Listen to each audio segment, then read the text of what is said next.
Call this meeting to order. Welcome to meeting number 64 of the House of Commons Standing Committee on Health. Today we will meet for 2 hours to begin our study of the Patented Medicine Prices Review Board. Today's meeting is taking place in a hybrid format pursuant to the House Order of June 23, 2022. In accordance with our routine motion, I'm informing the committee that all participants in the meeting have completed the required connection tests in advance of the meeting. And I'd also take this opportunity, although I don't think this panel of witnesses needs this reminder, but the convention that we follow in this committee is that the length of questions should not substantially exceed the length of answer shouldn't substantially exceed the length of time to pose the question. So if you're embarking on a long answer, you can expect to be interrupted either by the person who posed the question or by me. If you seek to interrupt before the witness has had a full opportunity to respond with a response of equal length, you can expect that I will intervene to allow them to continue. So, with that, please allow me to welcome the Honourable Jean-Yves Duclos, Minister of Health, who's joining us for the first hour. He's joined by the following officials from the Department of Health: Dr. Stephen Lucas, Deputy Minister; Eric Belair, Associate Assistant Deputy Minister from the Strategic Policy Branch; and from the Department of Justice, Nassim Abuzara, Counsel, Health Legal Services Unit. Always nice to see you, Minister. Welcome to the committee. We will begin with opening remarks from you for up to 5 minutes. You have the floor. Merci, Monsieur le Président. Thank you very much, Mr. Chairman, and thank you in particular for the opportunity to speak about what the government is doing to improve Canadians' access to quality medicines that are affordable. Today I am indeed accompanied by Dr. Stephen Lucas, Deputy Minister at Health Canada; Eric Belair, Associate Assistant Deputy Minister, Strategic Policy Branch, Health Canada; and Nassim Abuzara, Counsel, Health Legal Services Unit of the Department of Justice. Canada has among the highest patented medicine prices in the world, and these high prices can impact the ability of patients to access new medicines. That's not acceptable. The Government of Canada supports and respects the role of the Patented Medicine Prices Review Board, which we also refer to as the PMPRB, as a strong, independent, quasi-judicial body that protects the interests of Canadian consumers by ensuring that the prices of patented medicines sold in Canada are not excessive. Today I'll begin my brief remarks with a few roles about my role with respect to the PMPRB and the role of the board itself, as well as the role of Health Canada. Independent quasi-judicial body which carries out its mandate at arm's length from the Minister of Health and operates independently from Health Canada. As Minister of Health, I am responsible for the patented medicine pricing provisions of the Patent Act. These sections of the Act establish the PMPRB and its authorities, as well as my responsibilities with respect to the board. The patented medicines regulations fall under my responsibility as Minister of Health. In fact, the Patent Act sets out that certain regulations can only be made by the Governor in Council based on my recommendation, following consultation with stakeholders, including provinces and territories, consumer groups, and the pharmaceutical industry. It is also in Section S 96 4 of the Patent Act that gives PMPRB, after consultation, the authority to issue non-binding guidelines. You will recall that following the initial publication in 2019 of the proposed amendments to the patented medicines regulations, the validity of the amendments was challenged in the federal court and the Quebec Superior Court. Although aspects of the amendments were held to be valid, important elements were struck down. In particular, the Quebec Court of Appeal found that 2 elements were unconstitutional. On July 1, 2022, revised amendments to the patented medicines regulations came into force to provide the PMPRB with new tools to protect Canadians from excessive prices. To operationalize these amendments to the patented medicine regulations and to modernize other aspects of its existing guidelines, the PMPRB proposed new guidelines in October 2022 and posted them for a 60-day consultation period. Section 96(5) of the Patent Act states that the PMPRB must consult with various parties, including the Minister of Health, before the issuance of any guidelines. This requirement to consult and who must be consulted was also highlighted in the letter published on March 3, 2023, by the former acting chairperson. It is in that context that I provided a letter to the chairperson of the PMPRB sharing my views with respect to the consultations on the proposed guidelines. In this letter, I respectfully invited the board to consider pausing the consultation process to allow more time for stakeholders, including provinces and territories, to understand fully the short and long-term impacts of the proposed new guidelines. In the interest of transparency, this letter has also been made public.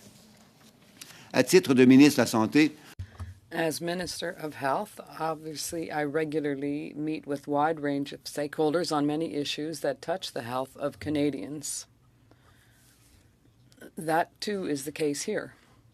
I have heard the views of industry. I have also listened to the concerns of patients, healthcare professionals, stakeholders, exporters, and including my counterparts across the country about access to medicines. It is, given the importance of this,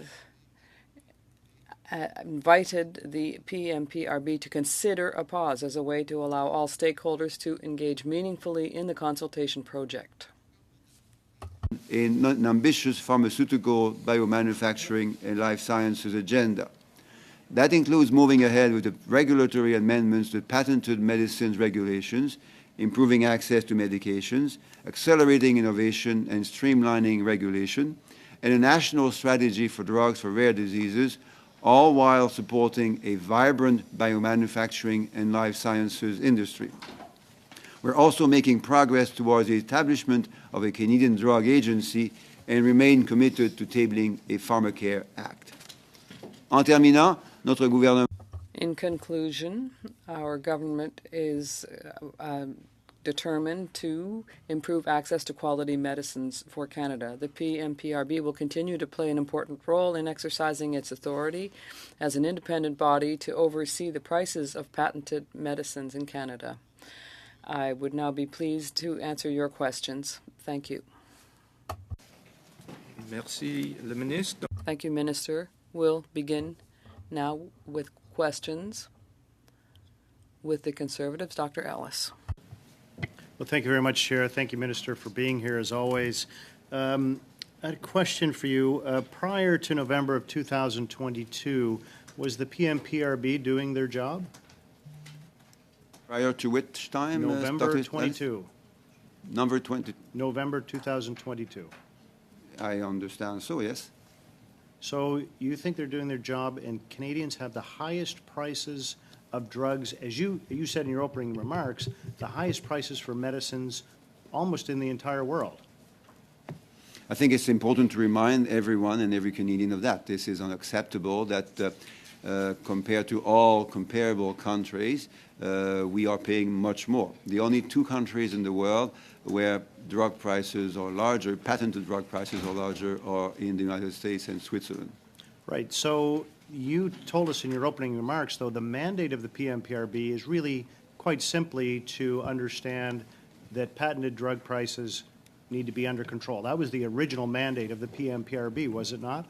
The mandate of the PMPRB is twofold. First, regulatory and then a reporting role. From a regulatory perspective, it is one of the many other tools and policies that are being used by the Government of Canada to bring down the cost of drugs and to increase accessibility. From an informational reporting perspective, the PMPRB also informs Canadians as to the type of prices that we are facing in Canada. Right. So, again, prices we've heard twice, and we have the highest prices, third highest prices in the world, but you still want to say they were doing their job. I guess my question is, what took you so long to intervene? And that's why, exactly that. That's why we have a broad range of policies and tools which are starting to make an important impact on both the affordability, the quality, the appropriateness, and the accessibility of drugs in Canada. This is an important part of our broader agenda, and part of which is indeed around the responsibility of the new regulations introduced early in July 2022 to keep bringing these prices down. Great, thank you for that. Minister, change gears a little bit. Can you tell Canadians how many times you met with drug manufacturers, drug companies, people we might call lobbyists in the vernacular in the last year? Well, I keep meeting lots of people that are both interested in and sometimes have an important responsibility in increasing accessibility and affordability of drugs in Canada. That includes, obviously, my colleagues, health ministers across Canada, who have a very hard job to do. That also includes patient groups, researchers, scientists. Minister, I'm going to use the interrupter clause that the chair spoke to earlier. How many times did you meet, sir, with folks we would consider lobbyists from the drug manufacturing sector in the last year?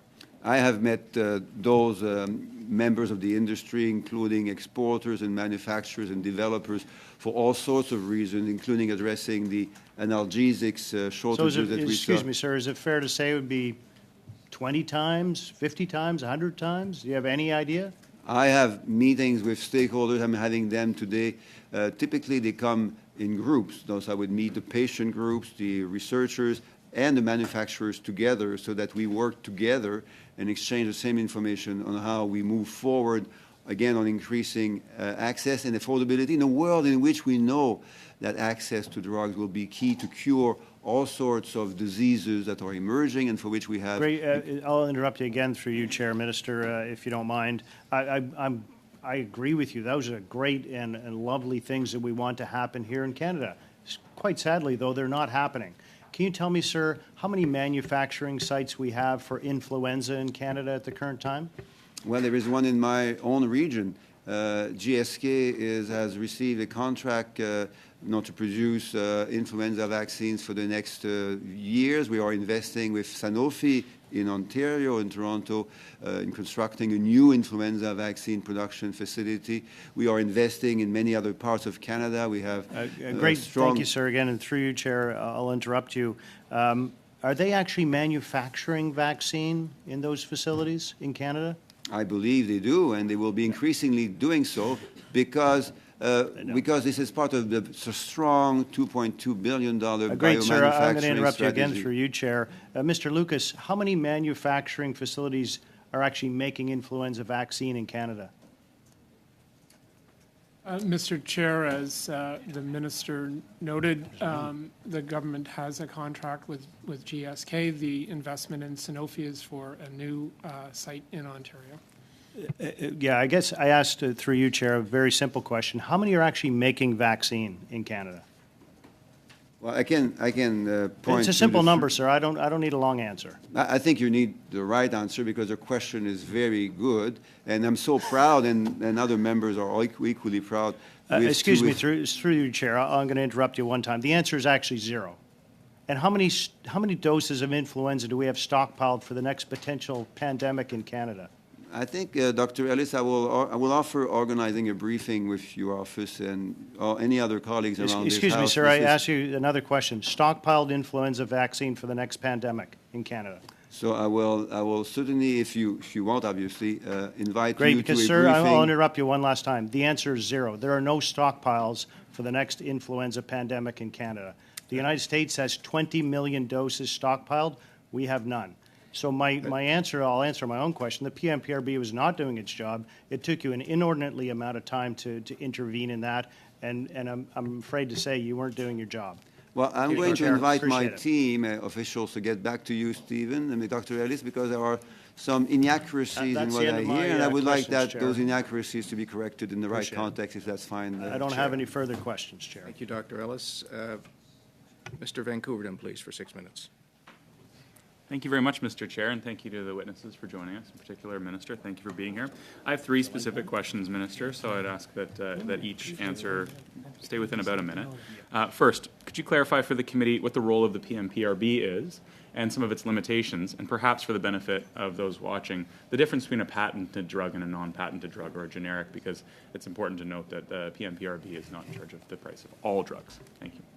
Thank you. Well, as you will know, and as important to be reminded of, the PMPRB is one of the many tools that we use, that the federal government uses to increase affordability and accessibility to drugs. The PMPRB is part of the Patent Act. It was created in 1987 as a consumer protection pillar in order to implement a major set of reforms to the Patent Act that were put into place at that time.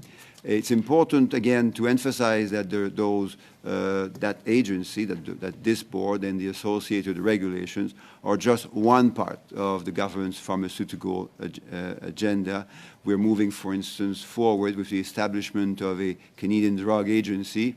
We have also launched just a few weeks ago, as you know, a very important drugs for rare disease strategy, which is going to change the lives of thousands and tens of thousands of children, in particular, their caregivers and their families. We are investing through the biomanufacturing strategy in companies like Moderna, Sanofi, Laboratoire CABS, or in Quebec, AstraZeneca announced just a few weeks ago very important expansion of its research and development operations in Mississauga. So those are important aspects of the important work, the important complementary work that PMPRB also does. Thank you, Mr. Minister. You touched on some amendments in your remarks with regards to the regulations of the PMPRB. Can you explain, for the benefit of this committee through the chair, what the intended impact of these amendments would be? Thank you. 1 year ago, almost exactly a year ago in April 2022, I issued a statement that the Government of Canada would proceed with the amendments to the patented medicines regulations to provide the PMPRB with new tools to protect Canadians against excessive prices for patented medicines.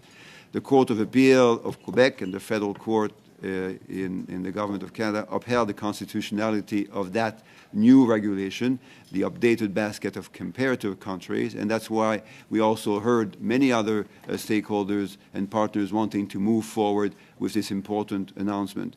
Having done that, we, and as a result of coming into force of that new regulation, on July the 1st, 2022, we are expecting the board to put into place the guidelines that are going to be there to support the important implementation of those strong regulations dating to July the 1st, 2022.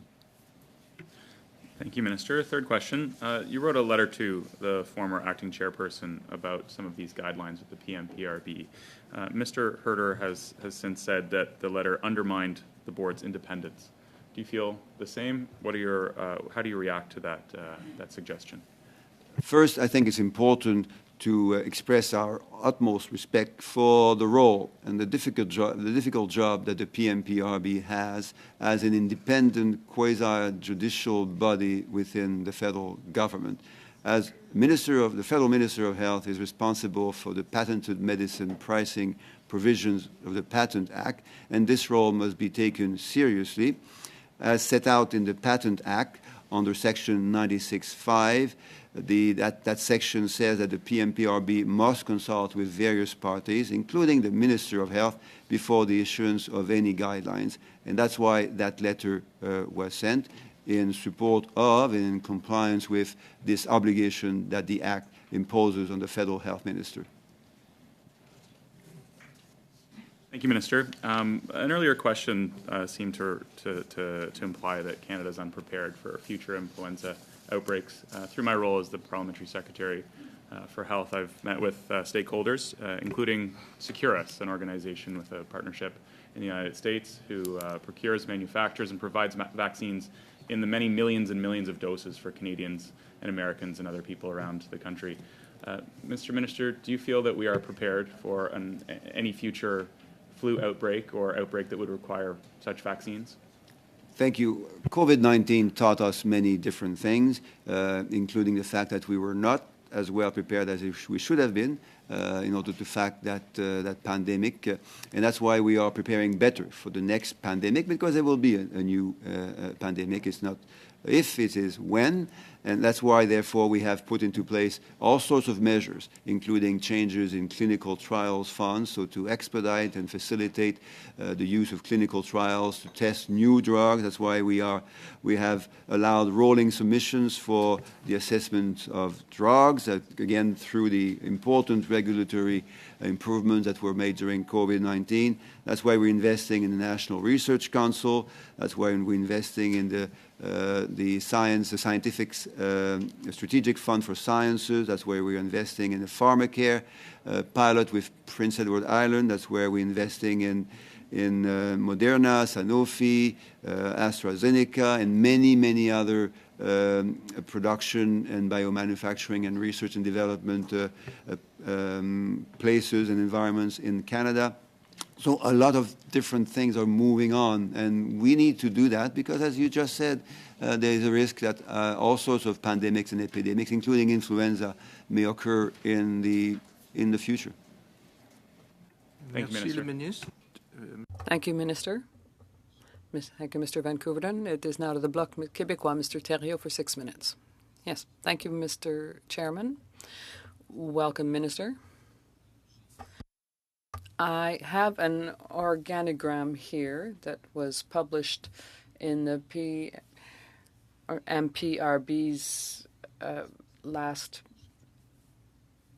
issuance, and it shows the structure of the board. So I'd like to know, did you intervene directly during the course of your mandate, and have you pressured the executive director of the board?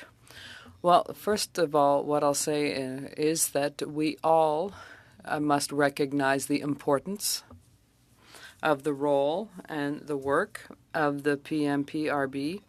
It's an independent, a quasi-judicial entity, and therefore an organization.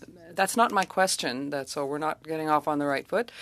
I'm talking about the organizational structure of the board, and I'm asking you if you had direct contacts with the executive director of the PMPRB, and if you pressured him to interrupt the reform process.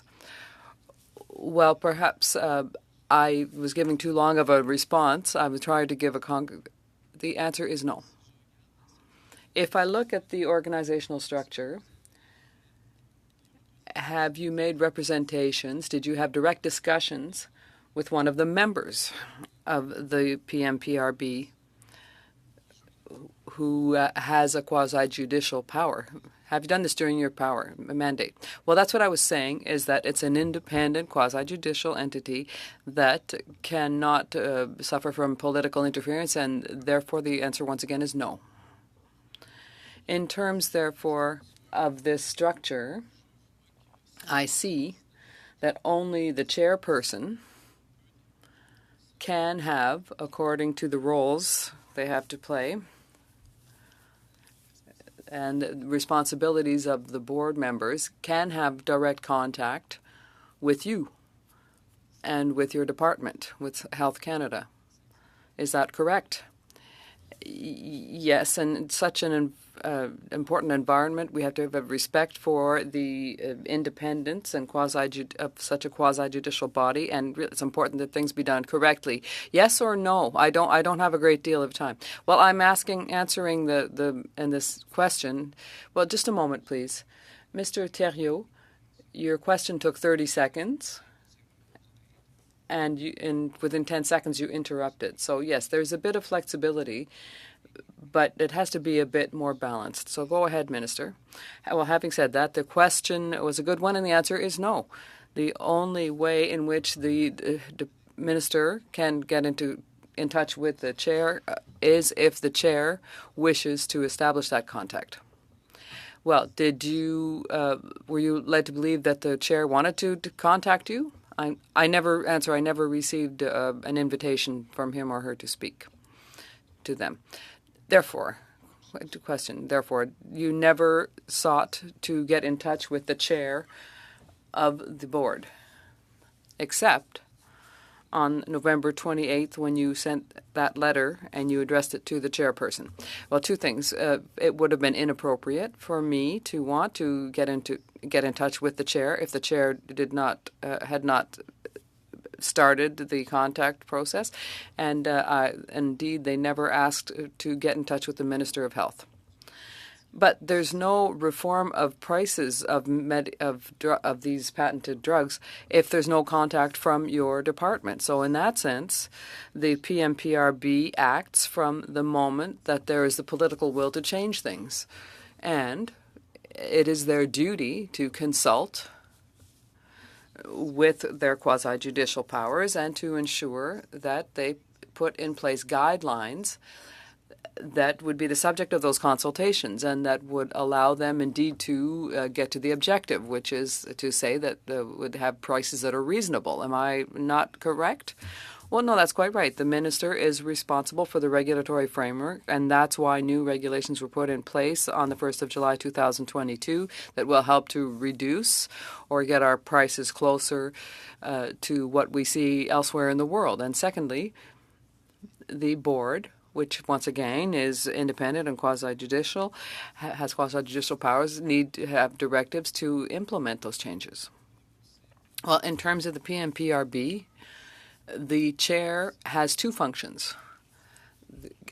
That person can be in touch for reasons X, Y, Z of governments, can be in touch with Health Canada, and the chair and the members of the board cannot directly communicate with what we call the staff of the PMPRB. So my question is, when you wrote your letter in November, what was your intent? Did you want to put an end to the reform?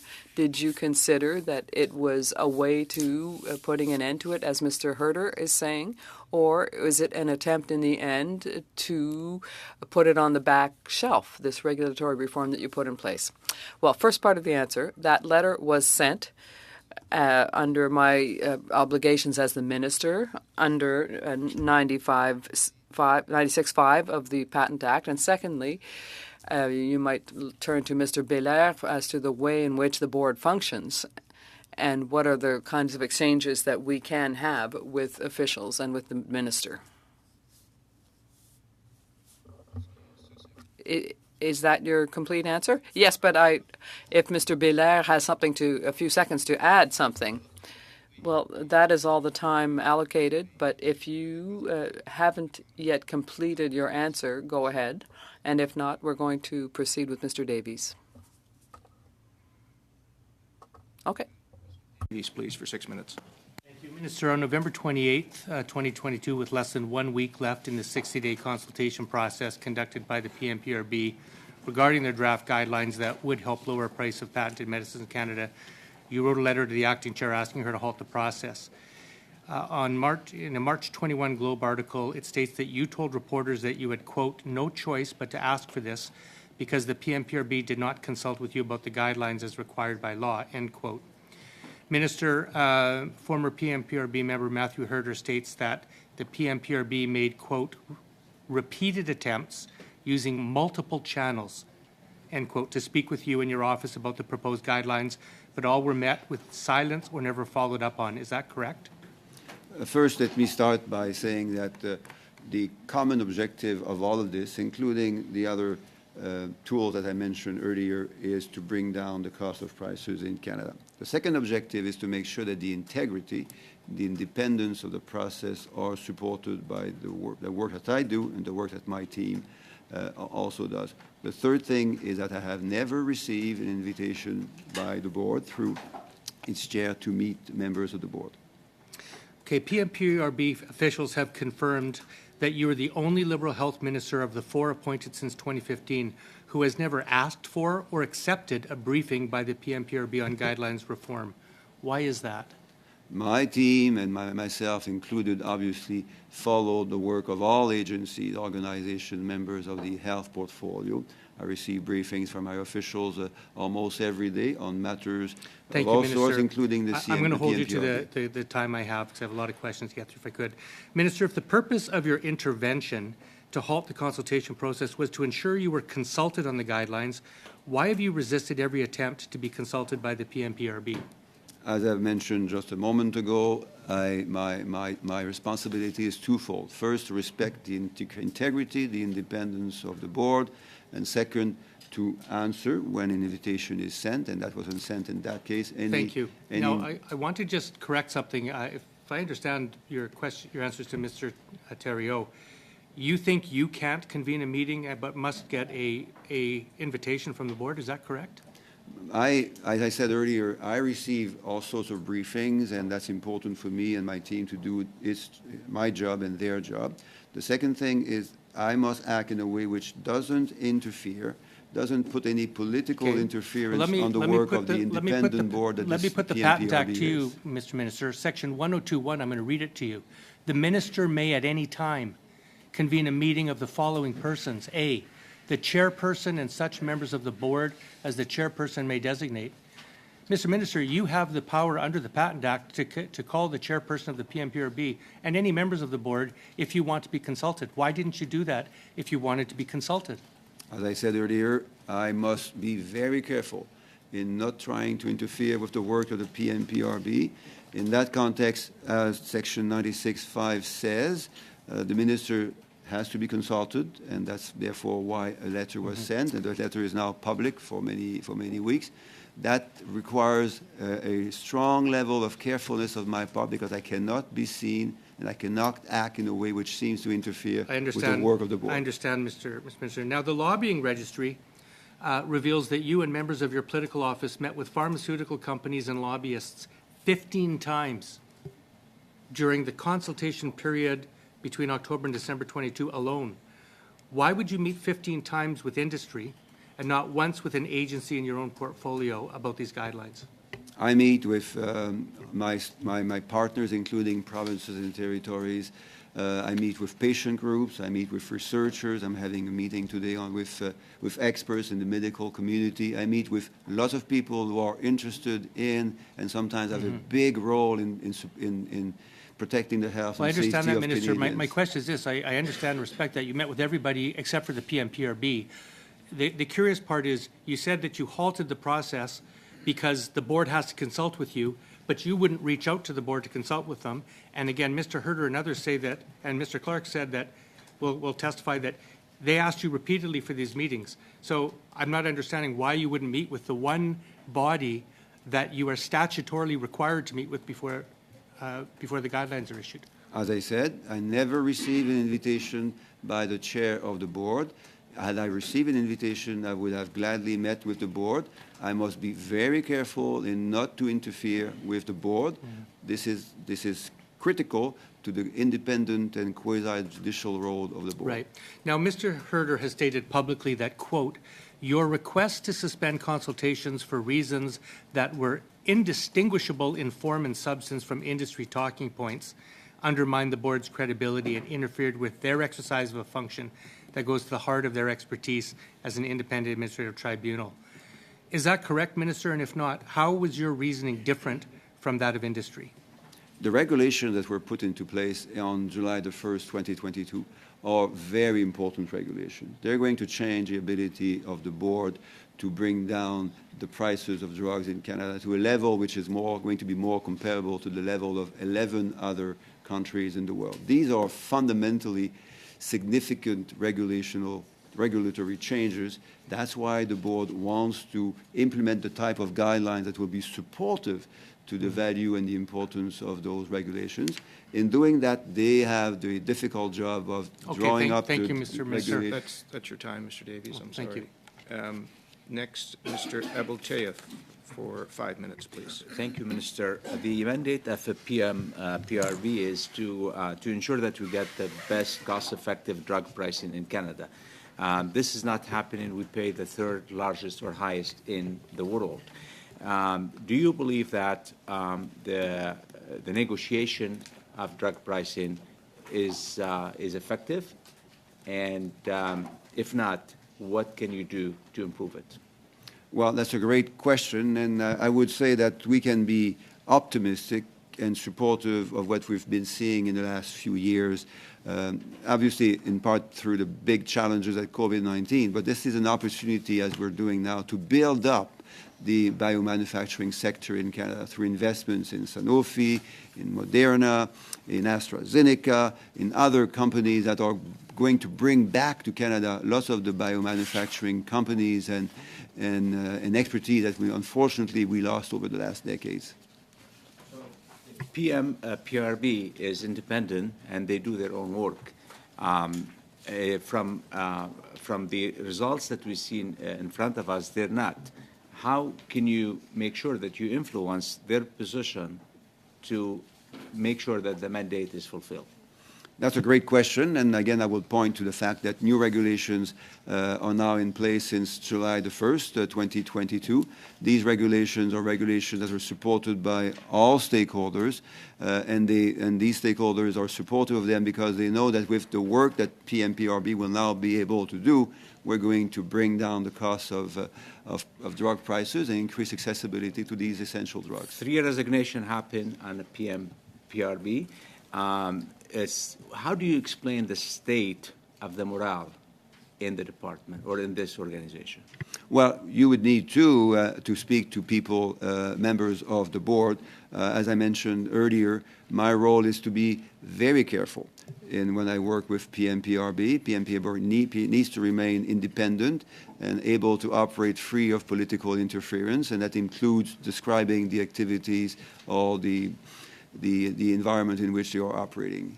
So PMPRB negotiate the pricing to get the best deal. The federal government and the provincial governments pay for these drugs. How can we make sure that we're getting the best the best value for the buck? That's a great question. It's more complicated than that, and maybe if you were interested, the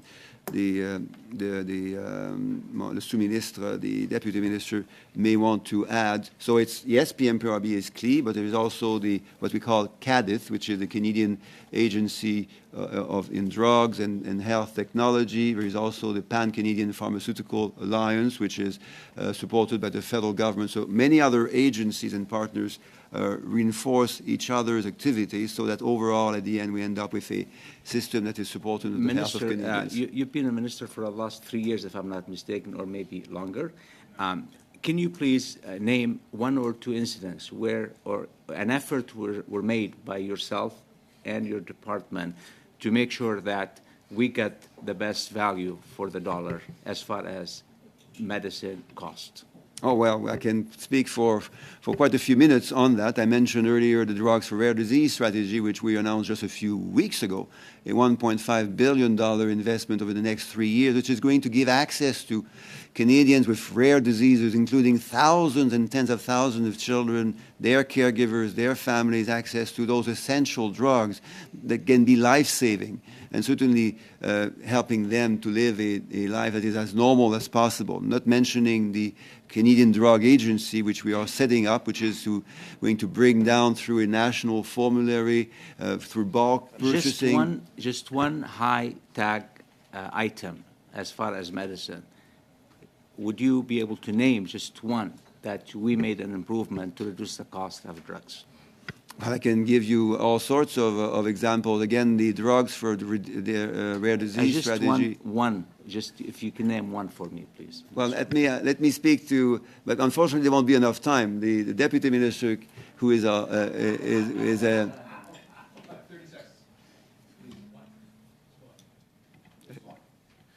Well, as the minister indicated, the Patented Medicine Price Review Board addresses excessive prices, and their findings and actions are matters of public record. The Pan-Canadian Pricing Alliance, originated by the provinces and territories, and for which the federal government participates through our drug plans, does negotiate the prices of drugs. For example, they have a framework for the prices of generic drugs as well as specific patented drugs, for which over $3 billion of savings have been achieved. Just one. Just name me one, please. That's all. That's all the time. Just one. Ms. Sidhu, please, for 5 minutes. Thank you, Mr. Chair, and thank you, Minister and official, for joining us for a very, very important study. Minister, I want to start by giving you an opportunity to give an overview about why it's important for the PMPRB to get those guidelines right, because we know they're so important for Canadians. Well, thank you, MP Sidhu, and I would like to be. I'd like to start by again mentioning the very important work that you are doing in the fight against diabetes. We were asked just a moment ago why we are able to access the availability and affordability of drugs to treat diabetes, eventually to cure diabetes. Through the framework that you helped develop, we're going to get there faster and better. This is a condition which impacts millions of Canadians, and obviously not mentioning their caregivers and their families, their spouses and their friends. So thank you for pointing to that. Pointing to the PMPRB as a key agent, but one of the key other agents that are going to be able increasingly through the dollars and the partnership that we're putting into place with lots of stakeholders. I've been visiting hospitals, research organizations, university labs over the last few weeks and months, seeing the vast quantities of drugs that they're going to be able to develop, in part through artificial intelligence, linking biological treatments to the ability of cells to evolve and to be cured, genetic treatments that are increasingly being developed, thanks in part, but not only in part through the work and the investment that we're making through Health Canada. So this is promising, but it needs to be continuing. It needs continuing support, because this is not an environment that we need to take for granted. We're in competition with many other researchers, many other companies, many other countries outside of Canada. Again, the fortunate thing is that technological and medical advances are extremely promising. We can be proud of the hard work of loads of researchers in Canada.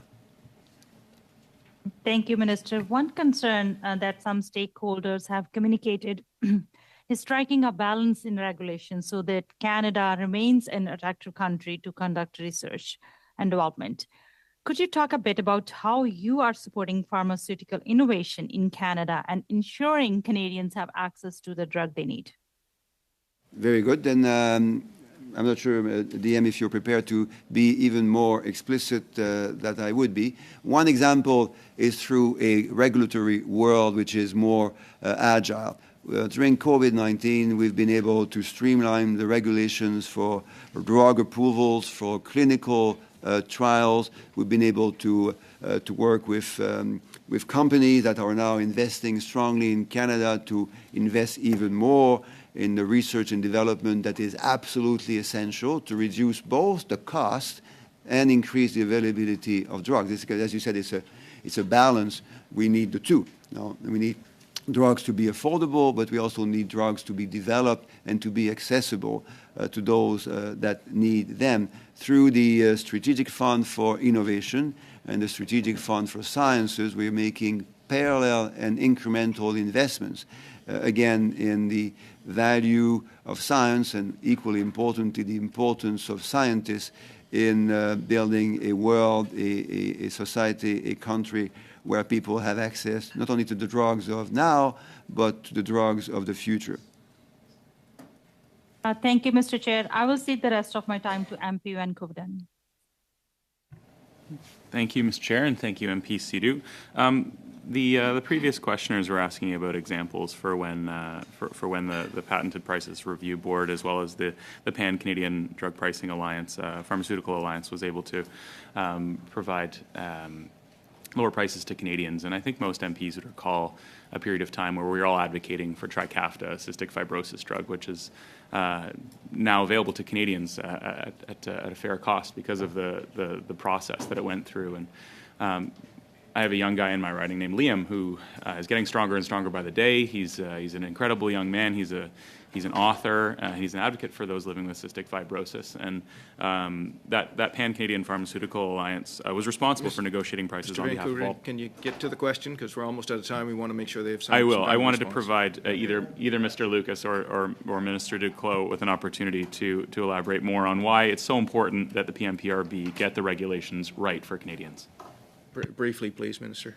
Yes, and that's why we need to and want to understand the broad context in which drug pricing and accessibility operates. So the Pan-Canadian Pharmaceutical Alliance is key when it comes to speaking about the specific pricing and accessibility of drugs in specific provinces and territories. The PMPRB is a pricing regulatory board, so it deals with the pricing of patented drugs. But when those regulations are made, then it needs to go, the drugs and the treatments need to go through CADITH and PCPA, and therefore eventually can be used by clinical specialists and patients. Thank you, Minister. Mr. Thériault. Mr. Thériault now for 2.5 minutes. I would like to know, because it was said earlier, Mr. Davies indicated that the PMPRB had tried to get in touch with the minister, and I imagine you're not aware of that, I don't know, but several times.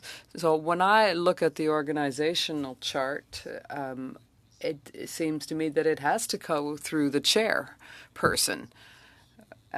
So the executive director, is that person authorized according to the structure? And it's your structure. Is that person authorized to get in touch directly with Health Canada to ask for a meeting? How is it there have been so many requests for meetings and you're not aware of this? Perhaps the deputy minister could answer. Maybe they might have the answer. Well, yes, I've already offered my answer, and Mr. Belair could perhaps clarify things. In terms of the executive director at the board, that person is an official as well as the team. So there are work relationships and exchanges of information between my team at Health Canada and their team. So we ensure that we're not operating in silos, and we share information on the aspect of our work. Well, indeed, because the PMPRB is not just a quasi-judicial board, there's staff that's doing research, etc., and therefore there are still discussions to be had. So there's a twofold mandate at the PMPRB, and when we look at the roles and responsibilities, further on in the document, it says that in terms of the chairperson, that person must have a high degree of discretion. And I'm reading here that the guidelines for the board for ministers, Privy Council guidelines, saying unless being authorized by legislation, they must not intervene or have the appearance of intervening with quasi-judicial tribunals at the federal level. And so concerning this, because they are responsible for issuing quasi-judicial decisions. But the minister is responsible for the PMPRB, and the minister and the chair have to communicate from time to time. That's what it says here. There must be occasional communication. So were there requests from the executive director to hear from the minister? Were you aware of this? And if so, why did the minister not hear this? Well, that's all the time Mr. Thériault has, but we do want to hear an answer without interruption. Go ahead. Thank you. So as I indicated earlier, my relationship has to be a very careful one, and my relationship is directly with the chairperson of the board, as Mr. Belair said, and as you said, with good cause.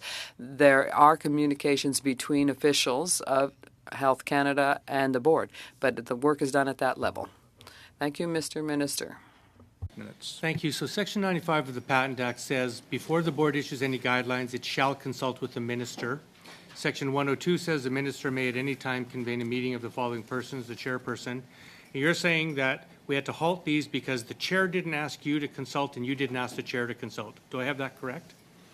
I have an obligation, and the board has an opportunity. My obligation is to follow, as you just said, the requirements of Section 96.5. In that context, I had the obligation to provide my views, and I invited the board to consider extending and suspending the consultation period.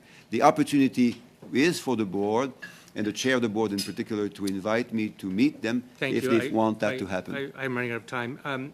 Have you had that consultation with the chair to date?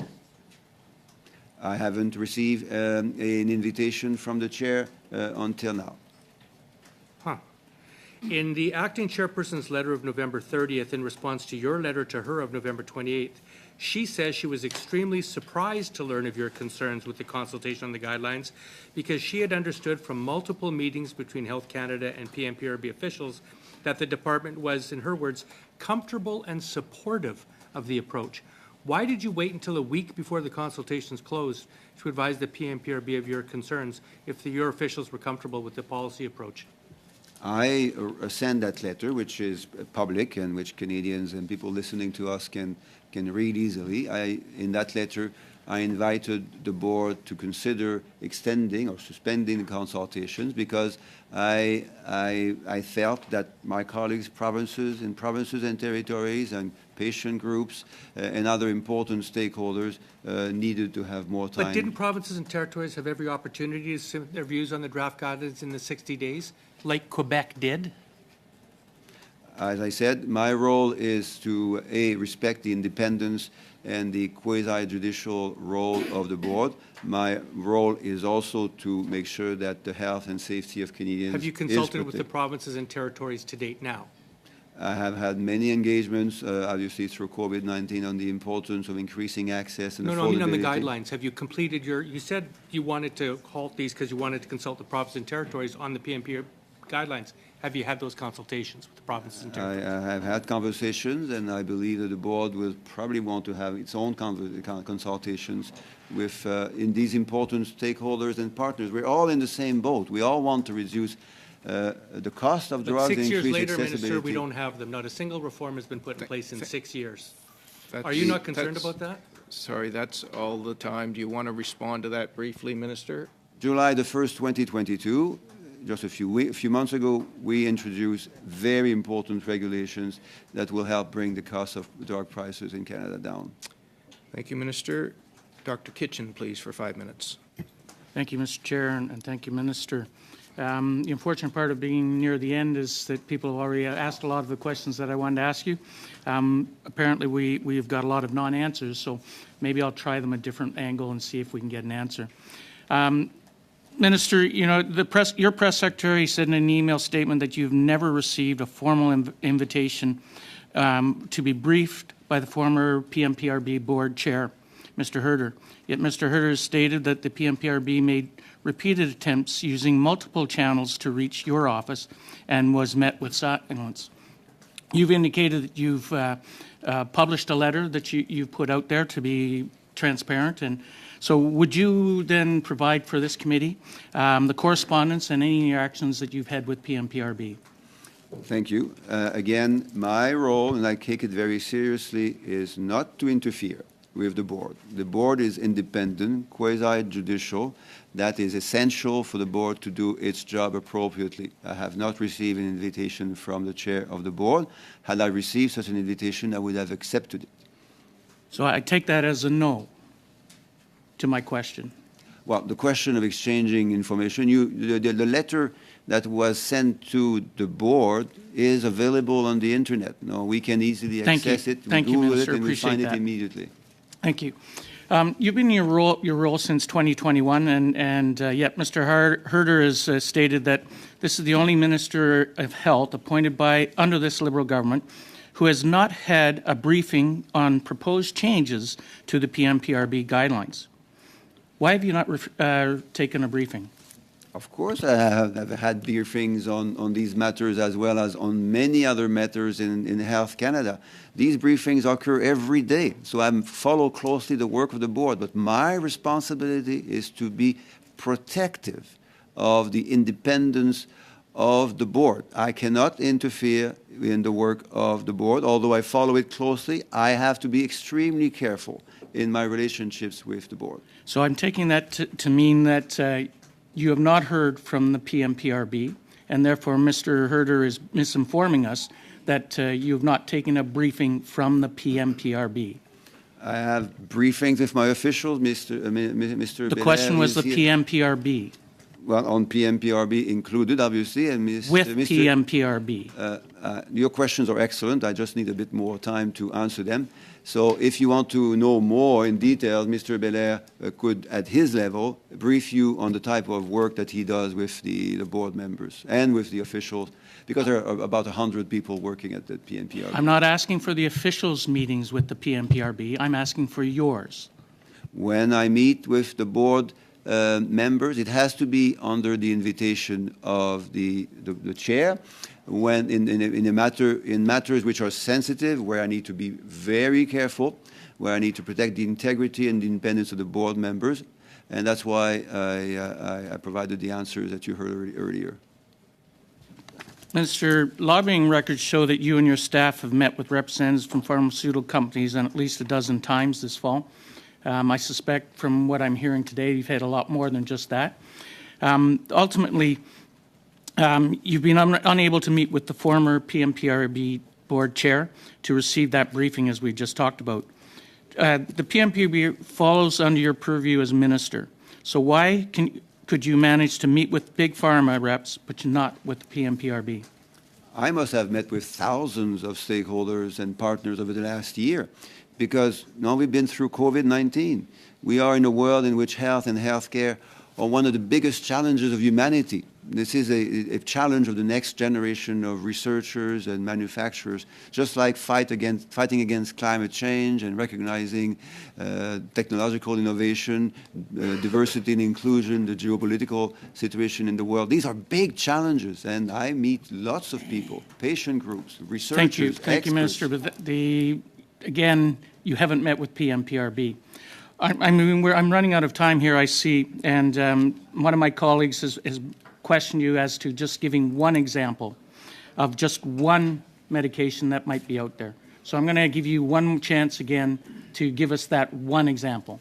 We'll send you hundreds of examples. I just want one drugs. Right now, Minister. I'll give you thousands if you want. One, Minister. In the last years, and it will be even better in the next few years, we have invested immensely in the biomanufacturing. I will invite you to visit me. My 4-year-old granddaughter and can clinical count to settings 10. and research environments Can you give in which me one? Things are moving forward at a pace for which we should all be grateful, and to all of the researchers and the scientists that are putting so much of their work and talent in providing better access and lower prices to large numbers of drugs, which I will be happy to give details to you on. Thank you, Minister. The last round of questions for this panel will come from Dr. Pawlowski, please, for 5 minutes.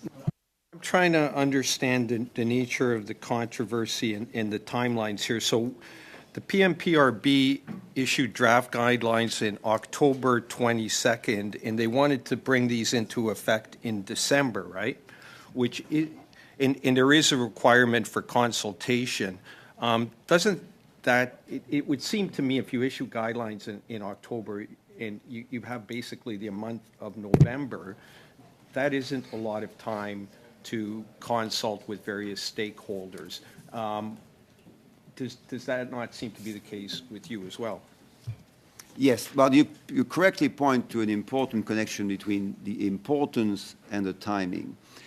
The regulations that were put into place on July the 1st, 2022 are significant regulations. Now we're changing completely the basket of countries to which we want to compare our drug prices in Canada. This is a fundamental change in the ability of PMPRB to decrease prices and increase availability of drugs in the next years and decades. That's why we know that PMPRB will need to take the time and put the efforts needed to draft and to issue the guidelines that are essential to support those regulations. So it's correct to say that the PMPRB has a big responsibility to assume, a considerable work to put into place. We have full confidence in them, But as you pointed to, I issued a letter where I encouraged the board to consider taking more time to get those guidelines right. Which wouldn't seem to me the wrong thing to do. Now, where are we going from here in terms of, and I think we're kind of focusing on one part, but this has been an ongoing process. In 2017, there were other guidelines issued. It went to court. The court decided that part of those guidelines weren't within the mandate of the PMPRB. They came out with these other guidelines. I think you probably quite correctly said that there ought to be more consultation on this process. So in this ongoing process, where are we going from here? That's right. So the board, again, is independent, quasi-judicial. It has the ability and the talents and the support needed to draft, to write those guidelines. So how exactly it will do that is for them to decide. So if you are interested, you can probably invite them. I think you will be speaking to some of them today and next week and ask them about the ways in which they will want to proceed to get those guidelines right, because these guidelines, as I just said, are essential. Now, we need to have them right if we want the regulatory power of the changes that were put into place in July 2021 to be maximized. So the Canadian public ought to expect in the coming months or year that further guidelines are issued, and that there will be ongoing consultation before arriving at some sort of guidelines that everybody, including the ministry, is aware of. That is correct. That's right. And it's a fair question to ask, and I would invite you to ask it to the appropriate board leadership. Can I briefly ask, and not necessarily for you, Minister, but in Mr. Herder's letter of resignation, one of the things he mentioned is the fact that we failed to appeal the Quebec Court of Appeal decision, which struck down certain parts of the guidelines. Can someone in your group answer why we decided not to appeal that? Well, it's a great question. I would turn to Mr. Abu Zahar, who is both here and very, very good and very talented. Well, thank you. I think, just to be brief, the decision for why the leave to appeal wasn't sought is quite well laid out in the regulatory impact analysis statement.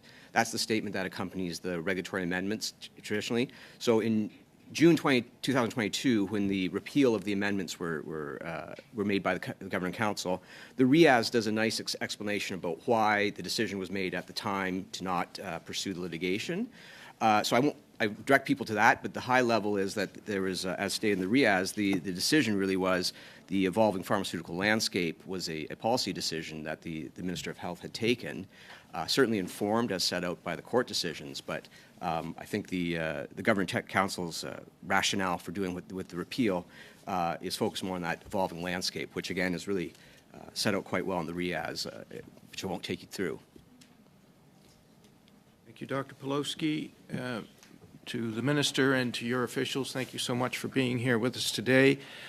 I know the format is difficult, but time is the currency of Parliament, and it's hard to divvy up currency in a manner that satisfies everyone. So we appreciate your patience, and we appreciate your service to your country. And thank you very much for being with us, colleagues. We're going to suspend while we allow the witnesses to take their leave and to bring in our second witness of the day. Thank you all. The meeting is suspended.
order. Permettez-moi de vous présenter. Allow me, please, to introduce Ms. Mélanie Bourassa-Forcier, who is joining us for the second panel. Thank you for having taken the time to appear before us today. Madam, you will have 5 minutes for your opening statement. And I know that you were present during the last hour with the first panel, so I hope you're comfortable with the process that we are following here. So you have the floor. Thank you, Mr. Chairman. Honorable members, thank you for inviting me to appear before you today. My name is Mélanie Bourassa-Forcier. I am a full professor of law at the University of Sherbrooke and a lawyer. I completed a master's degree in international health policy with a concentration in pharmacoeconomics and health economics. During these studies, I studied several international models of drug innovation and price control. I also hold a doctorate in law, and my thesis is on Canadian pharmaceutical patent policy. In this thesis, I study the theory of rational choice and how this interest influences the creation of public policies and the actions of interest groups. Also in this thesis, I discuss the different political strategies of the innovative pharmaceutical strategy that led to the amendment of the Patent Act on 2 occasions. As a professor, I teach courses on pharmaceutical law and policy, health systems governance, and access issues, particularly for Canadian Indigenous communities. As a researcher, I lead several research projects, including one funded by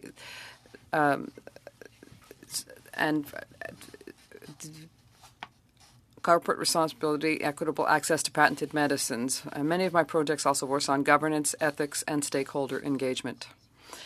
I have served as Ethics and Regulatory Commissioner for the Quebec Health and Welfare Commissioner, an independent agency within the Quebec Ministry of Health. Finally, I'm a member of the Commission de l'éthique en sciences et en technologie du Québec. I'm here before you in my capacity as former member, vice chair, and acting chair of the PMPRB. I was appointed by the Governor and Council to this position in June 2019. I resigned on December 5th, 2022. I would like to take this few minutes to share with you my vision for the board and make some recommendations that we can discuss during the question period. In my opinion, the board is an essential body. The research division of this organization is efficient, and its discipline is impressive. The studies that emanate from this division are a real source of information for the scientific community. However, the quasi-judicial function of the board should be, in my opinion, completely separate from its operational function. Members should only be part of the quasi-judicial sphere, which should be limited to hearings and to the excessive pricing of a patented medicine. The chairperson, as the only one in contact with the staff, the minister, and stakeholders, should not sit in a hearing. The board's operational function should be more flexible and allow for innovation in policy and practice. The mandate of the PMPRB should also be clarified. And I ask you the question, does it only have a mandate to ensure the non-excessive price of patented medicines, or does it have a mandate to ensure access to medicines for Canadians? For the sake of good governance, a serious review of the internal operating rules is needed. The board should have clear and transparent operating rules. Independent and external protection and support should be provided to the appointed members. In keeping with the guidelines, if the board retains its mandate as is, members should have real-time access to the content of submissions made in the context of consultations. More broadly and comprehensively related to innovation and access to medicines, I recommend creating a registry to track the rate of market penetration of drugs in Canada and compare it with comparable countries. review the definition of research and development and enhance the value of the research and development that is done in Canada, to promote medical innovations, that the government maintain a public registry of innovations resulting from public, sole, or industry-partnered funding, and ensure that what it funds is accessible in the Canadian marketplace. That the federal government create a fund allowing for funding that's of independent patient groups. Finally, the consultation period under review involves the quasi-judicial functions of this organization, as well as the functions and decisions of the members acting in this capacity. Although the said members are bound by confidentiality obligations, I will endeavor to answer your questions to the best of my knowledge and in compliance with my obligations. I thank you. Thank you, Dr. Bourassa-Forcier. We will now begin with rounds of questions, starting with the Conservatives for 6 minutes. Dr. Kitchen, please. Thank you, Mr. Chair, and thank you, Madame Forcier. And I apologize if I pronounced that wrong. Je parle un petit peu, mais I speak a bit of French. Oh, that's perfect. I appreciate that. Your comments, and thank you for your, we have your letter, which is in front of us, and had a chance to review it. I'm wondering if you could, maybe just for maybe those that are watching, I mean, ultimately, your role was basically as vice chair and then acting chair. Yes. Mr. Herder was a chair, but there's a bit of a difference. Can you just sort of explain briefly what those differences are between the two? Oui. Yes. In fact, I was appointed by the Governor and Council as the vice chair and member. So with the board, on the board, there are 5 appointed members. The vice chair, the chair, and 3 other members. So Mr. Herder was one of the 3 other members, and therefore I was vice chair and member, and there is the chair who left at the end of his mandate, so the position was open while awaiting another appointment. And I want to say that I had not applied to become the chair. So I acted as the interim chair. The role, when we look at this, is, and when we basically have members of the PMPRB who do the investigation, correct? And then we have members that are the 5 that sort of overview things, correct? C'est un organisme. It is a complex organization. So yes, but in fact, if you look at the organization chart, you have it? Okay. So when you look at it, you can see the staff portion, and there is a research division that I referred to, an inquiry division. So the inquiry division is responsible for looking into the prices of medicines. So when they come to the conclusion that the price of a patented medicine is perhaps excessive, we advise the pharmaceutical company in question, who can challenge that assessment. And if there is a challenge by the pharmaceutical company, there can be a hearing. And during the hearing, 2 members of the board, appointed by Governor and Council, will sit in on the hearing. So that's one of the functions of the members. Another function of the member, which Mr. Davies mentioned earlier during the meeting with the minister, and perhaps I'm not respecting the rules in terms of time for the answer, but I'm sorry, but it's to work on the development of this and to deal with the consultation process under Section 96. So that's the jurisdiction of the members only. So the minister, who is separate, is there to basically, when that minister, whoever that minister may be, ultimately is the issue of transparency and making certain that they are transparent and as they move forward. But ultimately, the minister needs to know what the PMPRB is doing, correct?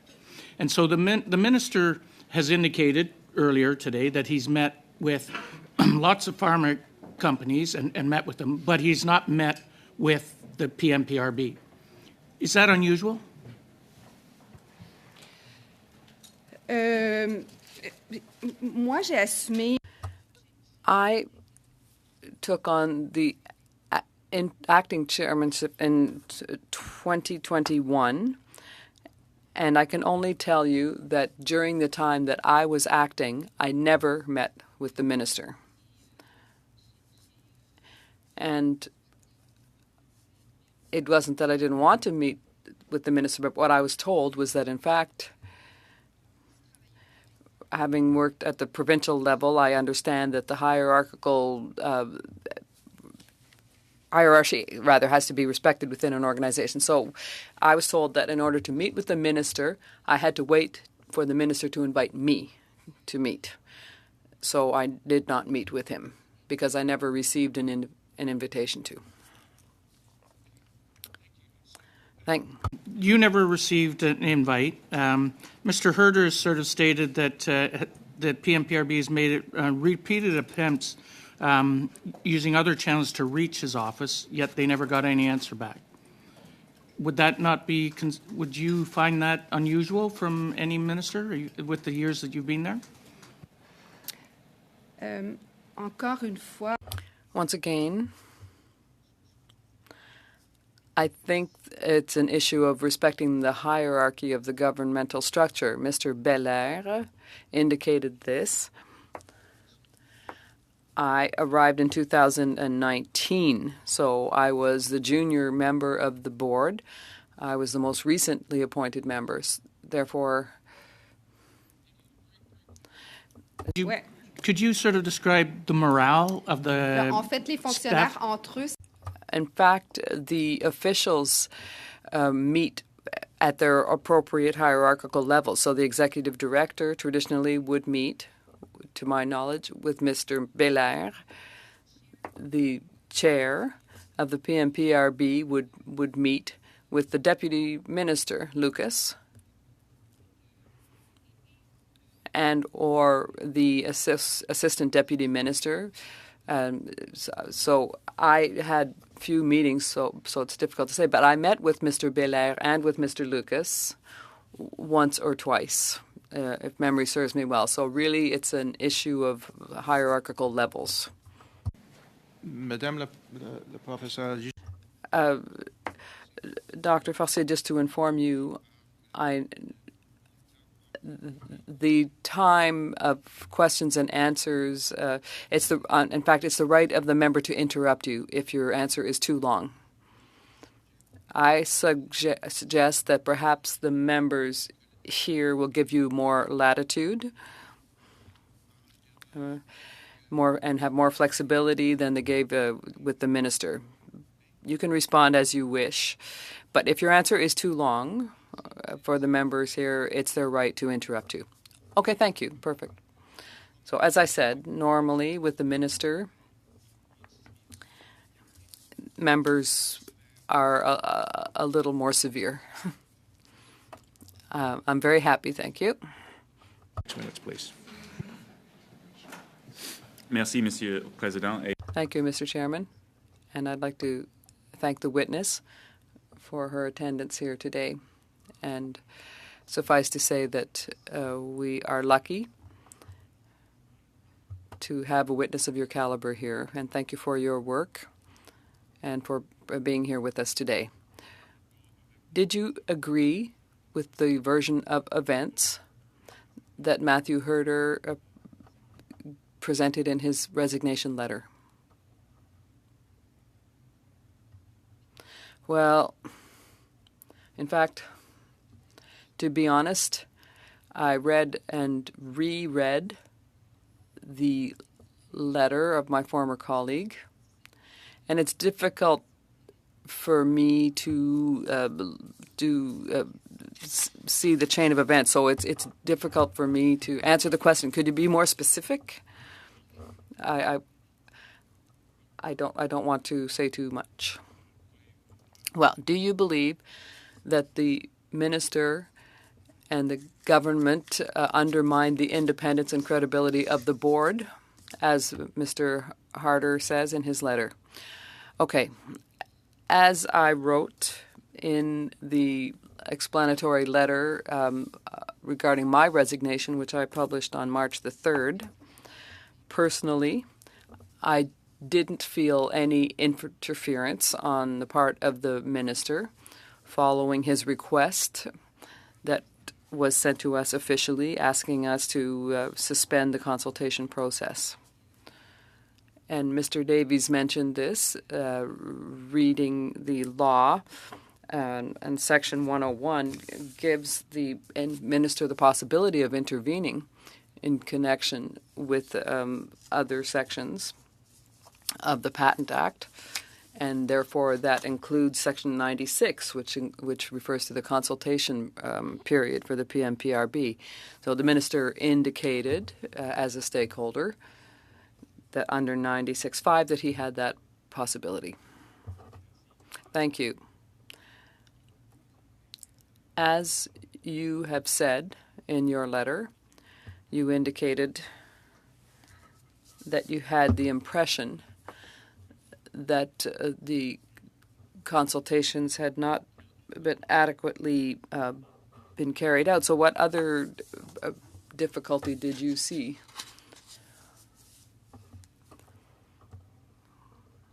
Do you mean the obstacles regarding the consultation period, or the obstacles in our ability to carry out our mandate, more generally speaking?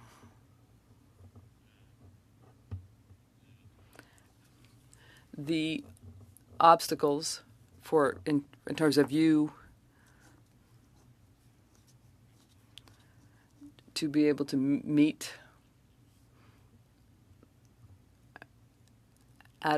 adequately with stakeholders and officials? Well, in fact, I'd answer perhaps in a different way, saying in terms of obstacles, I'd say rather that we only briefly touched on this earlier, the decision of the Quebec Court of Appeal. It was very clear on the importance of sharing the responsibilities, but we received during the preceding consultation period, the final period of consultation, a significant number of submissions from patient groups that were greatly concerned by access to medications, to medicines. And so, for me, it appeared to be important to take the time to respect our legal obligations under 96.5, to have meaningful consultations and to meet with all stakeholders, to listen to them, but also to ensure that if those guidelines were put in place, that they would survive any legal process that might be undertaken in the future. Thank you. And can I ask you, did you agree with the government's decision, the government of Quebec's, before the panel reviewed? Do you mean, did I agree with the Court of Appeal decision? Well, I'm a lawyer, so basically my reasoning is purely legal. And I also indicated in my letter regarding my resignation that when I had my interview that resulted in my appointment as vice chair, the reform had already been announced. And I already had doubts as to the constitutionality of certain components of the reform. So, in fact, I would say to you that I wasn't surprised by the Court of Appeal's decision in Quebec. Thank you very much. Ms. Bourassa-Forcier. Thank you, Mr. Van Koeveren. Ensuite, Monsieur Thériault pour... Now we have Mr. Thériault for 6 minutes. Thank you, Mr. Chairman. Good morning, Ms. Bourassa-Forcier, or good afternoon. Before beginning, is there some kind of code of conduct that exists for the members, since they do have this quasi-judicial function that gives them some obligations? I don't know, regarding neutrality and impartiality, Is there anything like that that exists? If so, if it then are you aware of this, and could you perhaps table a copy with the committee of that? Yes, certainly. When I started to work as vice chair and then acting chair, I was sent a document that was guidelines for the chair regarding the behavior of members. So I did some research to see if there was any other code that applied other than the one that is for all officials to avoid conflicts of interests, and I'll be pleased to send you a copy of that document. Thank you. Does that explain why you reacted on March 3rd? Because when we look at the initial facts, a letter from the minister on November 28 implies that there was a domino effect in the events. The 5th of December in particular, that you resigned. What happened so that someone as competent as you, with the profile that you have, would decide to resign at that point in time? Well, as I indicated in my explanatory letter, when I joined the PMPRB, I believed that I'd been sought out because of my expertise and knowledge, particularly in terms of policies that are dealing with innovation and medicines, and in terms of my publications concerning the co-creation of policies and consultations. And whether in my personal or private life, generally I have the reputation for acting, and I know that through my research projects that's the way I work. I have the reputation of being the party that will unite opposing groups. The interpreter would request that Mr. Thériault's mic be turned off. The turning pages are very distracting. I want to help people to make progress, to take a step forward, and make progress as a society. I'm sorry, that's a bit of a lengthy answer. I resigned because I couldn't achieve that objective. Okay, so there was a climate within which the chair and her way of seeing things was challenged. But challenged by whom? It wasn't challenged, I would say, that we probably had a different vision of things. But to the degree that you felt no longer able to keep your position, yes, I didn't feel that I could make a change. What did the letter of the minister dated November 28th trigger to bring you to resign? Well, I just want to rectify. I didn't resign following the minister's letter. It's really because I realized that we couldn't progress in the way that I wished, and also, so I didn't just resign for that reason. Do you feel that the current guidelines respect the Court of Appeals decision? The guidelines issued by the PMPRB?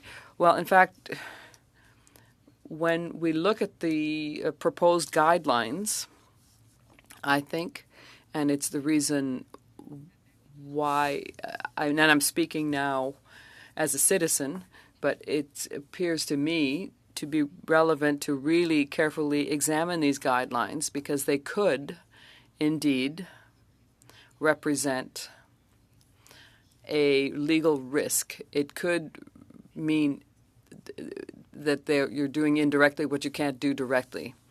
So the Court of Appeals said that the second and third points that were proposed initially were unconstitutional. Now what you're saying is that the guidelines currently being considered would do indirectly what 2 and 3 might have had as an effect. Well, I'd like to be more specific. I don't know. This is a perspective that has to be looked at in depth, which is why it's so important to have consultations on the issue. When you're saying that you're clarifying the mandate of the PMPRB, what are you saying? Well, I said in my presentation, is the PMPRB an organization that can only be there to ensure that the prices of patented medicines are not excessive, or is it an organization that should be there to ensure that there is access to medicines for Canadians? And those are two different things. And so I would invite you to read in the submissions during the last period of consultation and the period before that, that there were submissions that if you force the price down too much, there's a direct effect on the access to medicines in Canada. So we have to be very careful to think about that, and if that's a mandate that could be seen as a very different thing by parliamentarians or even people within the PMPRB. Thank you very much, Mr. Dape. Thank you, Madame Bourassa-Forcier. Do you support the minister's decision to suspend the PMPRB consultations on the guidelines in order to do more consulting with stakeholders? I proposed, in fact, and I support the decision. In fact, we should take the time to meet with the stakeholders, whether it's within the consultation process or... In a briefing note from you to the minister dated December 8, 2021, you said that the PMPRB spent over 110 hours meeting with industry stakeholders alone during the previous round of consultations on guidelines reform in 2019 and 2020, but that the industry, quote your words, steadfastly refused to engage on the substance of the charges. Do you stand by that statement? Yes. And in that same briefing note, you said, after 5 years, myriad policy proposals, and many hundreds of hours of consultation, it would appear that the pharmaceutical industry is simply not amenable to any measure that would further constrain its ability to sell patented medicines in Canada at free market prices, end quote. Do you stand by that opinion? Yes. Now, in the letter you posted in LinkedIn on March 3rd, explaining why you resigned from the board, you described the PMPRB's consultations on new guidelines as, quote, a dialogue of the deaf. Is that correct? Oui. Yes. We should have more consultations? Oui. Yes. Pharmaceutical industry? Avec toutes les With all stakeholders. pas que And that's not just the pharmaceutical industry. Call a Mexican standoff here. The Section 96 of the 95 of the Patent Act says, before the board issues any new guidelines, it shall consult with the minister. Section 102 of the Act says the minister may at any time convene a meeting of the following persons, the chairperson, and such members of the board as the chairperson may designate. Yet you have testified that you were waiting for the minister to invite you. Is that correct? Yes. And the minister says that he didn't think it was appropriate to contact you. Did you hear that testimony? Yes. Seems a little bit hard to figure out how such a consultation will occur when the two people who have to consult don't think that either of them can talk to each other. But the confusing part is in your letter of March 3rd, these are your words. PMPRB staff failed to follow up on my request to meet with the Minister of Health despite my insistence. Oui. I thought you said that you were waiting for the minister to invite you, but your letter says that you were trying to meet with the minister. Can you explain that? Vous me donnez l'autant. You're giving me as much time as you took to ask that question. Thank you. In fact, I'll explain. The rule was, in effect, that I could not meet.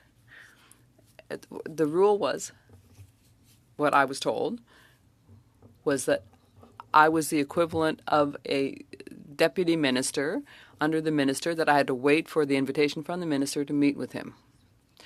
I wanted, when I realized, and this wasn't connected to the consultation period necessarily, but when I realized that there were communication difficulties between Health Canada and the PMPRB, I wanted to communicate with the minister to set up a dialogue.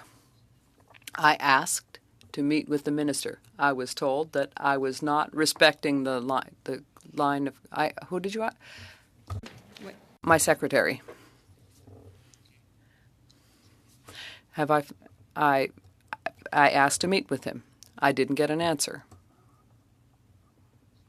I asked officially to meet with the minister following his letter of the 28th, and you can see what the answer was on the 30th. So there was a series of meetings with Mr. Lucas.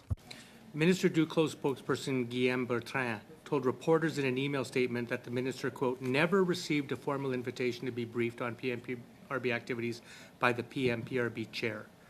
If you wanted a meeting and the statute requires you to consult with him before the guidelines can go forward and you're the chair of the board and you report directly to him, why didn't you simply send him a formal request to meet?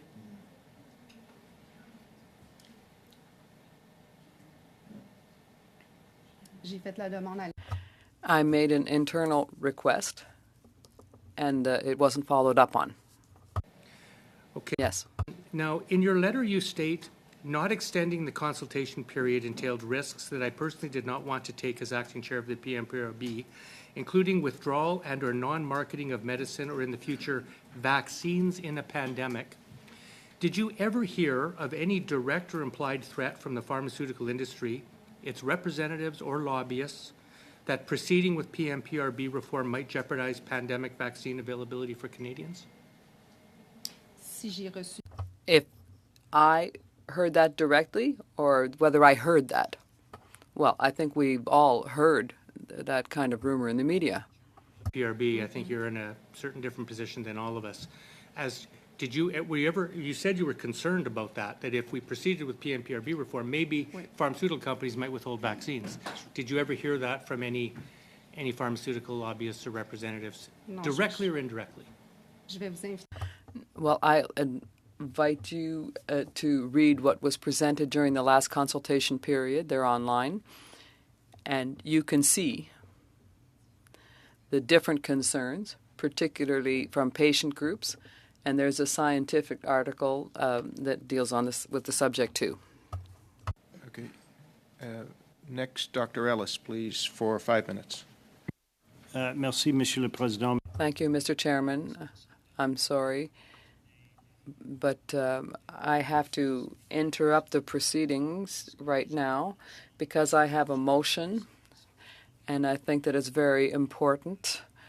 I wouldn't like to show any disrespect for the witness, but I think it's very important. As written is that pursuant to Standing Order 1081, A, that the committee order the production of all inter- and intra-departmental communications related to the cancellation of the PMPRB consultation. This shall include emails, text messages, memoranda, and messages sent on platforms, including but not limited to WhatsApp and Signal, and the information shall be provided to the committee no later than May 9th, 2023. Again, I apologize to the witness, but there's so much back and forth here that I find it very confusing and absolutely necessary to understand exactly what the communication was. I thank you. Thank you, Dr. Ellis. The motion is in order, and the debate is on the motion. Mr. Van Couverden. Thank you, Mr. Chair, and I would move to adjourn debate on that motion out of respect for the witness and to complete the periods of questions that we have before us. Okay, so a motion to adjourn debate is not debatable, so we'll go straight to a vote. Shall the debate be adjourned? All those in favor of adjourning debate on the motion, please raise your hand. 1, 2, 3. All those opposed to adjourning debate on the motion? 1, 2, 3, 4, 5. Okay. 1, 2, 3, 4. Monsieur Thériault. Mr. Thériault, did you vote? For or against? I voted against the motion. The debate is not adjourned, and we are on, so the motion is defeated, and the debate is on the motion. There's nobody on the speakers list. Are we ready for the question? Okay, go ahead, Dr. Kitchen. Just a clarification there, please. So we are debating the motion at this point in time? Yes. Correct. Okay. So there was a vote to adjourn debate which was defeated, so we just pick up the debate. Okay. So, I mean, we've heard from the minister Today, we've heard throughout that there's been correspondence that's been answered or not answered. And at this point in time, we don't have any of that. We have someone's word. So we need to get that copies of the correspondence that's been done such that we can determine whether exactly what was said and what wasn't said and correctly whether the minister, or I mean basically what has been there was actually transpiring or not. And without that information, we sort of are crippled in that manner. And I think it's important that we do that and support in getting this motion passed. Thank you, Dr. Point of order, Mr. Chair. Yes, Ms. Sidhu. Can we suspend briefly to review the motion while it is circulated, especially for members online? I don't have a copy yet. Hang on.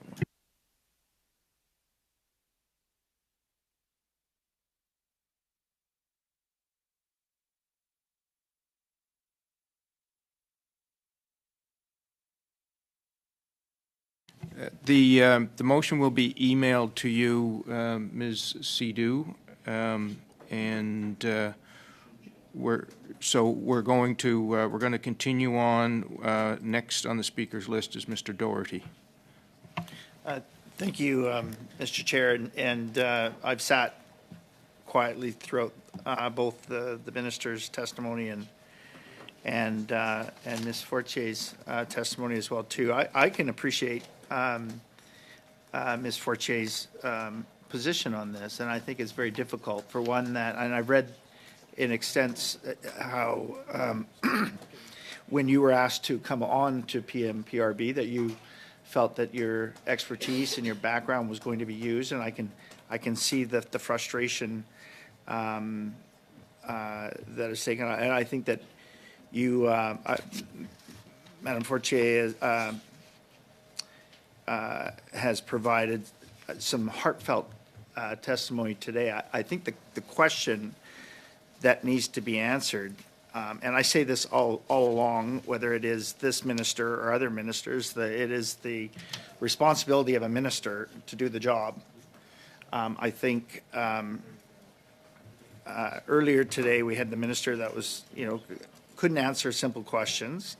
There's a lot of there is a lot of discussion that's out there. There's a lot of direction that there was emails sent here. The minister is going back and forth saying that he did not receive a request, although that we know that there were some. I think it is germane to this study that emails, text messages, and that this motion kind of captures that. And I would hope that our colleagues would all support this, and it would clear up some of the concerns that we have. And I think again, it would probably put to rest some of our witnesses' concerns as well too, that they did indeed do their job, and I think it's only fair to be able to have that as parliamentarians if we're truly going to make a difference on this file. Thank you. Are there any further interventions on the motion? Oui, Monsieur le Président. Yes, Mr. Chairman. I will assume what the mistake that I meant. I wanted the debate to be adjourned, and I am against the motion. So I have the motion now, but it's my mistake. I accept that. Now, I think that it's exaggerated to ask for WhatsApp messages. I mean, the Conservatives often have a way of derailing the process. To my knowledge, currently, and the witnesses are testifying honestly, and we shouldn't there shouldn't be a lot of correspondence to discover. I think that we'd have to come back to this motion at a time when we will have heard from all of our witnesses, and at that point we could ask ourselves whether we really need more information, and that would perhaps allow us to have another round of questioning, because I know that if I move an amendment to take out messages from platforms such as WhatsApp and Signal, etc., that the Conservatives will not support that, and that will just get bogged down in a discussion that will have no end. So I would very much like for my Conservative colleagues to revise their intention here because with this motion, because in the meantime, we won't have the necessary information between today's meeting and the next one in order to really be able to deal with the motions that the information rather that this motion seeks. So this is otherwise just a dilatory motion. I think we have to consider that this is a serious issue, and that is why I'm asking my colleagues to please reconsider. And if ever that's not the case, because the motion to adjourn is not debatable, I will ask for the vote.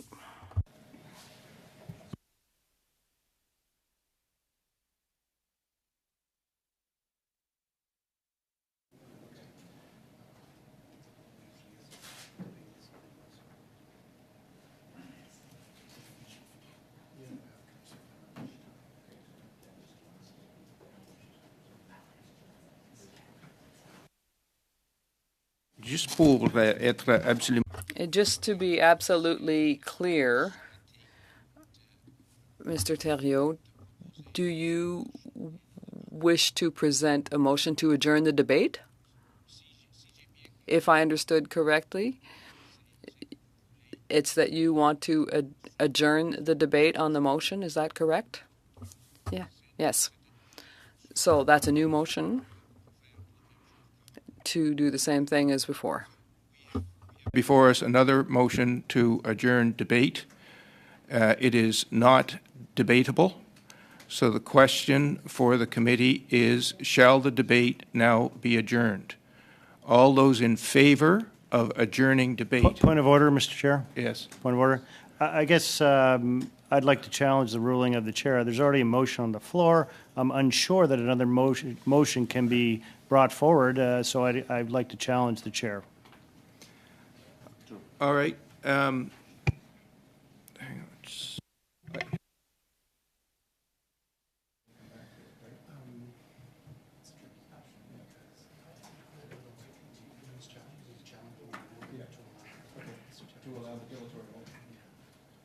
So as I understand it, what's being challenged is my decision to allow the dilatory motion. Correct, sir. And your feeling is that I should have ruled that out of order. Correct, sir. Okay. Okay. So the question for the committee now is, shall the ruling of the chair be sustained? So the chair has ruled the dilatory motion to adjourn debate to be in order. And so the question for you is whether that ruling shall be sustained. Do we need a standing vote for challenge of the chair? Okay. Okay. So to be clear. Excuse me, sir. I'd request a recorded division. Thank you. Okay. So the question for the committee is, shall the ruling of the chair be sustained? If you vote in favor, then we will proceed to a vote on whether the debate shall be adjourned. If you vote against, there will be no vote on the motion to adjourn the debate because it will be considered out of order. So I hope I haven't confused you. So the question for you is, shall the ruling of the chair be sustained? And I'd ask the clerk to conduct a standing vote. Mr. Chair, I have a question before we vote. Mr. Davies. I'm wondering if we can ask the clerk for his advice. To me, this is not a question of majority vote. A motion to adjourn is either in order or it's not in order at any time during a meeting. It's, as much as I may sympathize with the purpose of it, my Conservative colleagues, I believe that a motion to adjourn is always in order. I mean, it's always happening in the middle of something.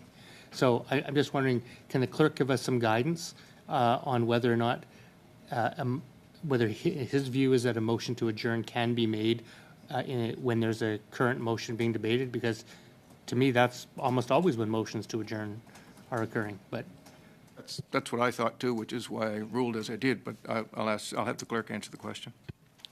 So a motion to adjourn debate is a dilatory motion. By definition, its purpose is to prevent an ongoing debate. So it could also be called a superseding motion in the sense that it essentially is a layer on top of the main motion. So my advice to the chair would be that a motion to move to adjourn the debate would be in order in this circumstance. thank you. Proceed with the standing vote on whether the ruling of the chair shall be sustained. Yeah. Mr. Kitchen, Dr. Kitchen. Thank you. There was already one that was put forward on this, which was defeated. And I guess the clarification is, can they be put forward every, 2, 3, 4 times? My understanding it was just once it moved it on, but just clarification, please. So the answer to that question is yes, there can be multiple motions to adjourn debate, but if you want to hear from the clerk on it, then Mr. Clerk. It's a difficult question. Typically, the principle is that if there's an intervening proceeding between moving of the motions, then the motion can be moved a second time. So the question is how much of an intervening proceeding is required, and whether questions asked to a witness can constitute an intervening proceeding, or whether another motion would have had to been moved. So that is a gray procedural area. It's a difficult question to answer. Mr. Abultayev. Thank you, Chair. Mr. Theriault changed his mind after he voted on the first motion to adjourn. And then procedurally, in order for him to change his mind, is there a way to basically change that, or how's the mechanism works? So Well, if someone, he said he changed his mind because he made a mistake, but he was aware of the question, and he voted in full capacity. All of a sudden, then he changed his mind. He presented a motion to adjourn debate, which I ruled to be in order. Mr. Chairman, I raised my hand with the other side of the table. You didn't see me. I thought you'd seen my hand. And when you asked me the question, if I agreed with the motion, I had it before me, and I said no. I'm against it. So I was for the debate. That's what I was explaining earlier. And I left the opportunity for my colleagues to withdraw their motion. And I said, all right, now I'll table another motion to adjourn. I didn't make a mistake. It's that the chair should have seen my hand on the first vote. In any case, the result will be the same as what I wanted to avoid, which is that we're coming up to the end of the meeting and our witness didn't have her hour. We're now at the standing vote. Point of order, Mr. Chair. Oh. Ms. Sidhu, and then Mr. Mr. Vancouver, Chair, and can we 2 please points of order. release the witness and let Mr.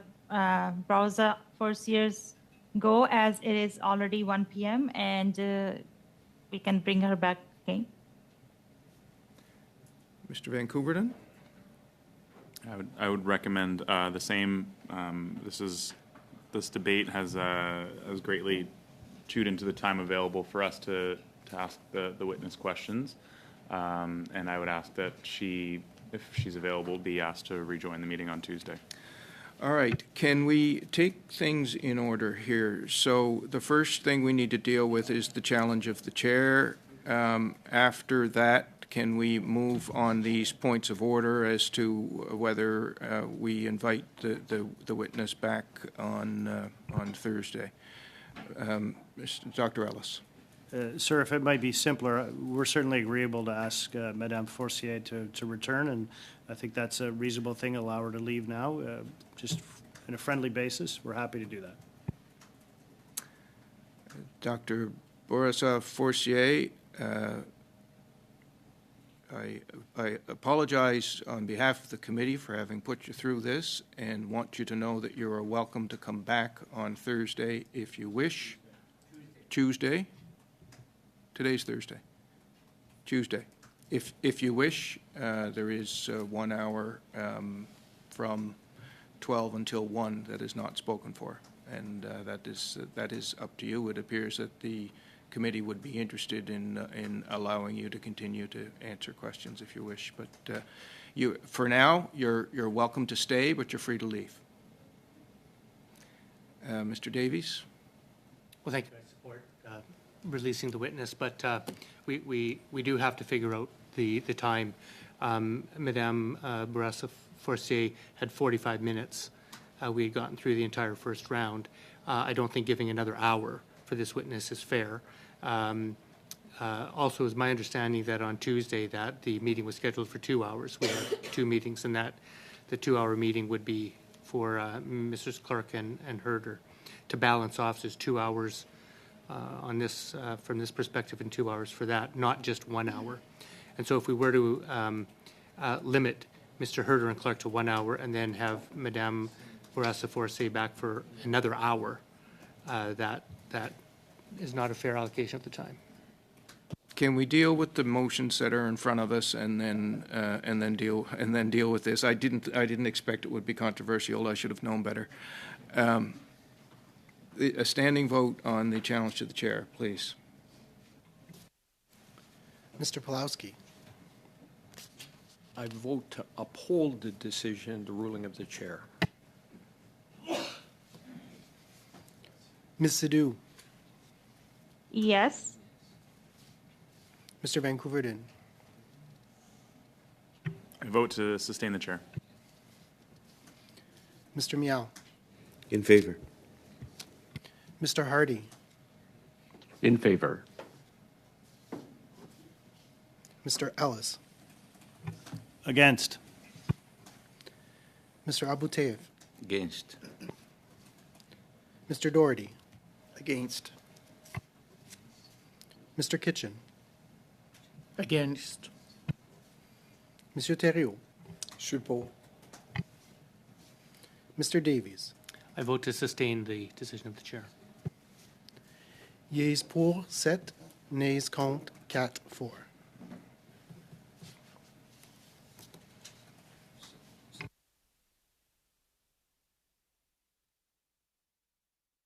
The ruling of the chair is sustained. We now proceed directly to a vote on whether to adjourn debate.